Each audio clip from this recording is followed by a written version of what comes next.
Voilà, tu sais maintenant comment montrer qu'une suite auxiliaire est géométrique et comment bien la rédiger sur une copie.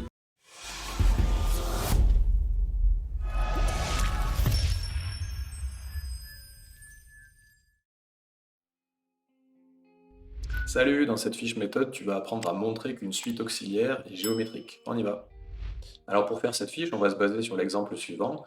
On va prendre donc, une suite U définie par récurrence avec le premier terme donc, U0 égale 10 et la relation de récurrence UN plus 1 égale 0,9 UN plus 5. On va l'appeler la suite principale.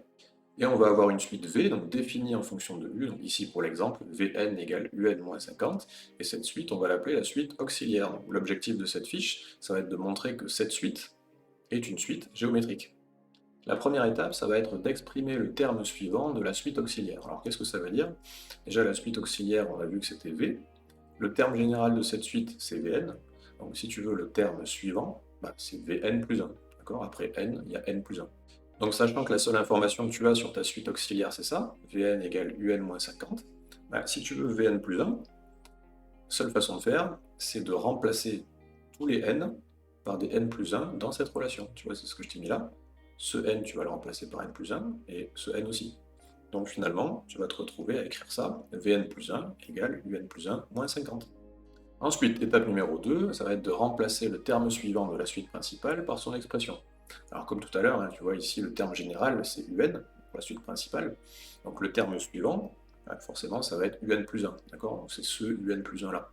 Donc tu vas le remplacer par son expression, et ici dans cet exemple il faut utiliser la relation de récurrence que tu as là. Donc UN plus 1 égale 0,9 UN plus 5, donc tu vas juste remplacer UN plus 1 par ça. Donc on va continuer le calcul précédent, Vn plus 1 égale Un plus 1 moins 50, et on va juste remplacer donc, Un plus 1 par son expression ici, tu vois. Donc on pourrait s'arrêter là, mais tu vois qu'on a plus 5 moins 50, donc on va quand même simplifier, ça va te donner 0,9 Un moins 45. Ensuite, l'étape numéro 3, c'est la plus importante, c'est mettre en facteur la constante multiplicative. Donc tu peux le rédiger comme ça, 0,9 facteur de Un moins 50, maintenant on va expliquer tout ça.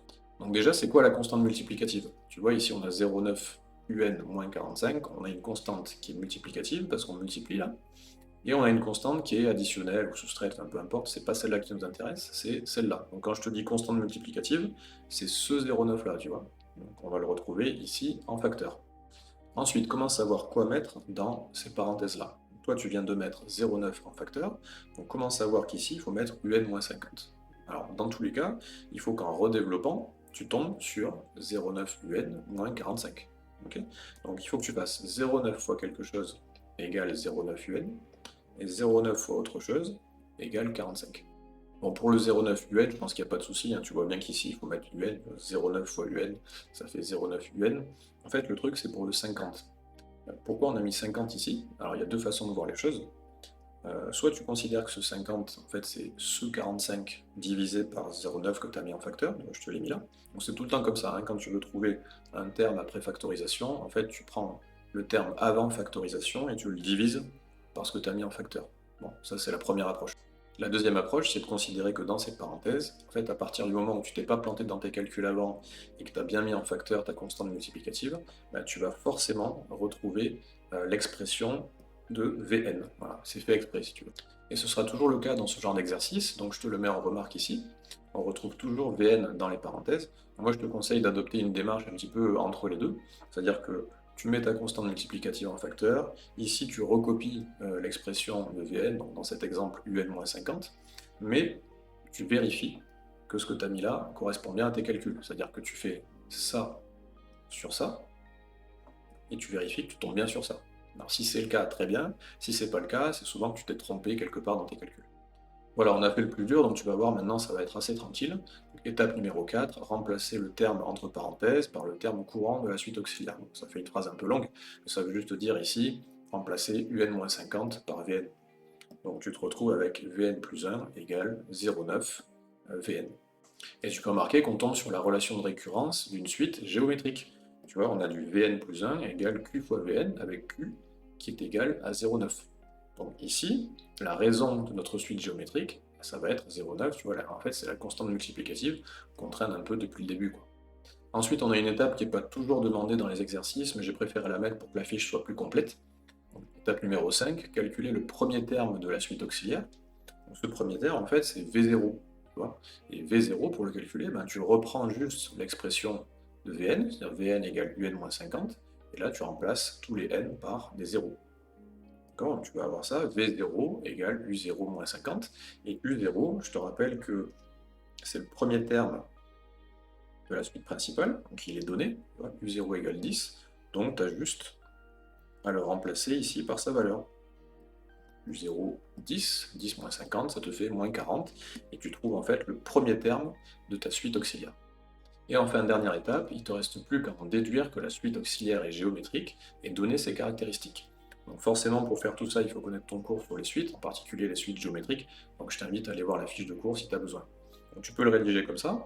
Donc Vn, alors attention, si tu mets donc, une suite dans une phrase comme ça, il faut bien mettre des parenthèses, donc Vn entre parenthèses, est une suite géométrique de premier terme, donc V0 égale moins 40, donc c'est ce qu'on a trouvé ici, et de raison Q égale 0,9, c'est ce qu'on a trouvé là.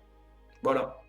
Allez, maintenant on va regarder comment bien rédiger sur une copie si on te demande de montrer qu'une suite auxiliaire est géométrique. Donc on va prendre cette suite principale, U0 égale 10, UN plus 1 égale 0,9, UN plus 5, et cette suite auxiliaire, Vn égale UN moins 50. Au niveau de la rédaction, la première étape, ça va être de remplacer tous les n par des n plus 1 dans cette relation-là, donc ça te donne Vn plus 1 égale UN plus 1 moins 50. Ensuite, tu remplaces UN plus 1 par son expression, c'est-à-dire 0,9 UN plus 5, et ça te donne 0,9 UN moins 45.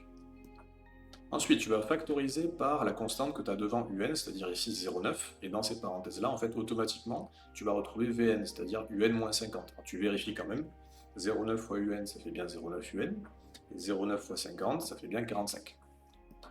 Là, il suffit de remplacer UN-50 par Vn, et tu tombes sur une relation de récurrence qui correspond à une suite géométrique. Donc déjà, tu pourrais t'arrêter là en disant, voilà, on a une suite géométrique de raison 0,9. Bon, la plupart du temps, on va te demander de calculer le premier terme, donc on va le faire ici, c'est-à-dire V0. Pour calculer V0, tu reprends cette relation-là, tu remplaces tous les n par 0, ça te fait V0 égale U0 moins 50, et tu trouves moins 40. Et enfin, tu peux conclure, donc Vn est une suite géométrique, et tu précises ses paramètres, de premier terme V0 égale moins 40, et de raison 0,9.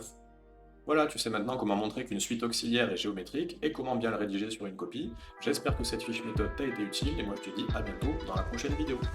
Ciao.